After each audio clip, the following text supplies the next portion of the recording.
Hi families எல்லோரும் எப்படி இருக்கீங்க? நான் ரொம்ப நல்லா இருக்கேன். இன்றைக்கி என்ன குட்டி மினி விலாகுன்னு பார்த்தீங்கன்னா, காலையிலே ஒயிட் ரைஸ் வச்சு சோயா வச்சு அவங்களுக்கு கொடுத்து அனுப்பிச்சிட்டேன். அதுக்கப்புறம் இன்றைக்கி என்னடா சமைக்கிறது அப்படின்னு சொல்லி நான் ரொம்ப யோசித்தேன். அதுக்கப்புறம் பார்த்தா இந்த பிரியாணி பேஸ்ட்டு வீட்டில் இருந்துச்சு. இது எப்போ வாங்கினதுன்னு பார்த்தீங்கன்னா, தீபாவளி டைம் வாங்கினது. அம்மாவும் பாட்டியும் தீபாவளிக்கு இங்கே வந்திருந்தாங்க. அப்போ வந்த டைம் இவங்க 3 பேஸ்ட்டு வாங்கிட்டு வந்துட்டாங்க. நான் யூஸே பண்ணல. ஏன்னு பார்த்தீங்கன்னா, எனக்கு அதோட டேஸ்ட் பிடிக்கவே பிடிக்காது, சுத்தமாகவே பிடிக்காது. அதனால நான் போட்டே செய்யலை. சரி, அதை வச்சுட்டே இருந்து என்ன பண்ணுறது பார்த்தா எக்ஸ்பைரி டேட் வர முடிய போகுது அப்படின்னு சொல்லி போட்டிருந்துச்சு அதில். சரி, வேஸ்ட்டு பண்ண வேண்டாமே, நம்ம செஞ்சு தான் பார்க்கலாம் இன்றைக்கி அப்படின்னு சொல்லிவிட்டு அதை வச்சு தான் சிம்பிளாக தக்காளி சாப்பாடு மாதிரி செஞ்சேன்.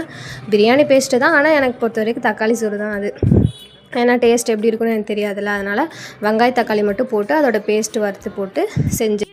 இன்றைக்கி தக்காளி சாதமும் தயிரும் அதுக்கப்புறம் காலையில் வச்ச ஒயிட் ரைஸும் நேற்றுக்கு வச்ச சோயா ஃப்ரையும் இதுதான் வீட்டில் சமையல். உங்கள் வீட்டில் என்ன சமையல் மறக்காமல் கமெண்ட் பண்ணிடுங்க. சமையல் வேலை முடிச்சுட்டு நான் கொஞ்சம் கடைக்கு வெளியே போயிட்டேன். அதெல்லாம் நான் எடுக்கல. அது சர்ப்ரைஸாக அடுத்த வீடியோவில் கண்டிப்பாக அது வரும்.